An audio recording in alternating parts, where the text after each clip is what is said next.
Well, in this first class, I think the way we're going to go here is to really talk about the power of spiritual convictions and the power of spiritual experiences. I want you to take a look at my wall in the back here. This is in one of my offices, and in the middle I have, some people call it the medicine wheel. It's actually kind of a combination of medicine wheel and dream catcher. Right next to it is a shamanic, let's see if I can do this by, there it is, right above my finger.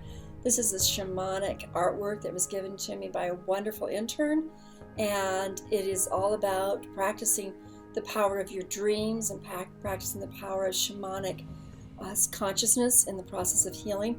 Transpersonal, she was a very transpersonal oriented psychotherapist and a beautiful soul, and that's a very soulful artwork. And then over here is the pipe, is the musical instrument, the flute, or the recorder. And that is the summoning. And below, and you can't see it right now, so I don't have it up, is my drum. So these are related to the sides of me that are shamanically trained.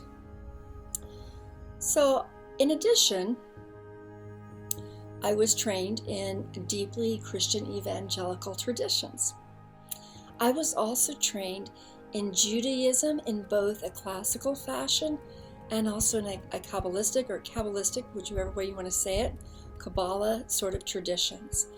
I've also gone through a lot of training in Buddhism and Hinduism.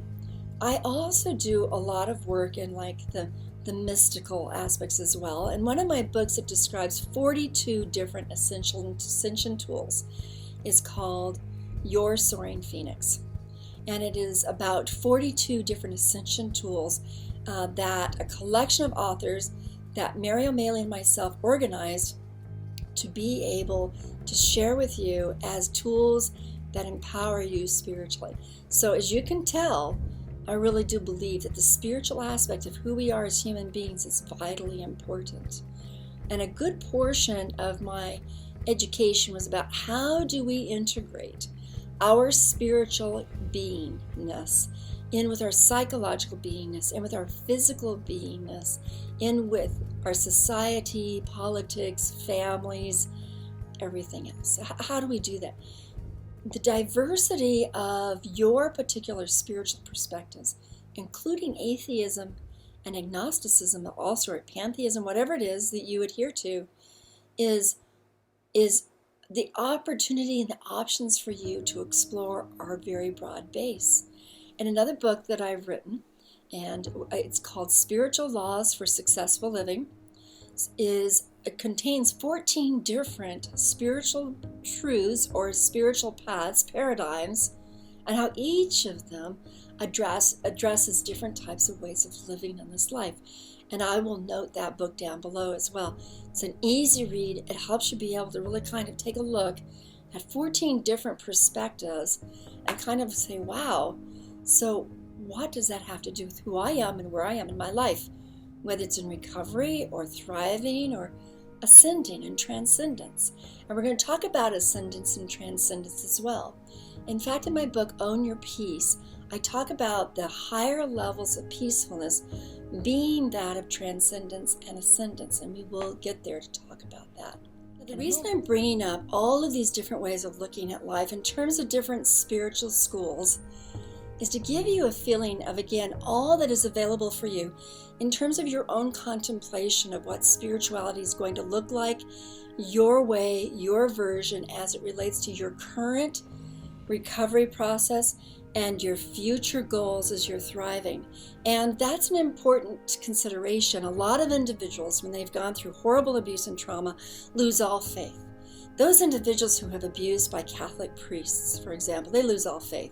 Those who have abused by religious pastors in the Christian tradition lose all faith of Christianity. Or those that have trained with gurus in India and then the gurus end up being abusive, they lose all faith. As if because that human being was violating, everything else about that tradition is also poisoned. And that makes a lot of sense. I mean, really. Right? It makes sense. It's logical for that to be kind of the outcome. On the other hand, there is also the need for you to consider that if your faith is not human-based, but is based in your understanding of spiritual existence, who God is, who angels is, who non-physical entities are, who you are as a non-physical person, who you are after you die, who you before you lived. If you have visited experience inside of yourself that feel very real, very transcendent, very powerful, and then for you to lose all of that reality just because of a human or lots of humans who spoiled the system because they were so hypocritical, so destructive, so evil, so dark, so taking advantage of victims who were faithful, you have to really come to terms and say, wait a minute, am I going to let this person rob me of those things that are essentially important to me? And yes, it does mean you have to unweave all the poisons that they brought into your life from all the gold that is associated to what you want to hold on to in your life. And you're the one that's going to have to decide what's gold to you. But don't just let someone's stupidity or cruelty rob you of the gold that is yours. But see if you can clean it. You know what they use to pan for gold, right? They take the rocks, they put it in this screen, and they shake it, and they try to get the water, and they get all of the dirt out. And they finally find thicker rocks, and there's that little piece of gold, and all those weeks and weeks, if not months, if not years of effort, and there's that piece of gold. And if you have found that piece of gold in your faith, and someone else comes along and dumps it in mud, you have to go back in there and you have to find it again and go search for the gold that you know exists because it's your gold. Then do that, because that'll be part of your recovery. That's you taking you and recovering you. Now, I do caution you that a lot of the reason these people enter into an abusive relationship, grooming their victims, is because they take people who are blind in their faith. Meaning they can say anything to that person and that person will believe it just because someone holy and authoritative has said it to be true. And they're very vulnerable because of their blind faith to being duped, conned, manipulated, and moved right into an abusive chronic relationship naively, confusedly. So you're never going to be able to go back into any situation being naive if you're awake. And you want to be awake. You want to stay awake. And so you're not even going to go back into your religious faith being naive about the human beings involved in it. And maybe you'll even say, that's not gold, that's fool's gold. That's nothing but fool's gold. Forget that. I spent my whole life believing that fool's gold, that artificial gold, was real. And this is just nothing. Throw it away. If that's what's happened to you and you say, I now know it was just a joke, it was just a fool's gold, I'm not naive anymore, then that's fine. But still, I would like you to consider what your spiritual consciousness is, and to not throw your spirituality away just because some came along and poisoned it for you. You know, there are horrible, horrible mothers, and there are horrible, horrible fathers. But that doesn't mean all fathers and all mothers are horrible. There are horrible men out there. It doesn't mean all men are horrible.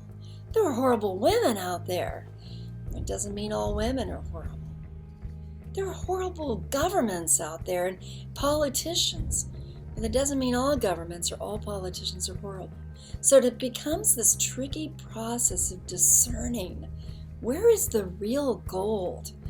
Because it's you that you want to have the real gold. And you probably will have to go digging for it, working for it, to really discern, this is the real gold nugget, and this is the fool's gold, and this is the mud and the dirt and the sludge that has nothing in it of any value to me whatsoever.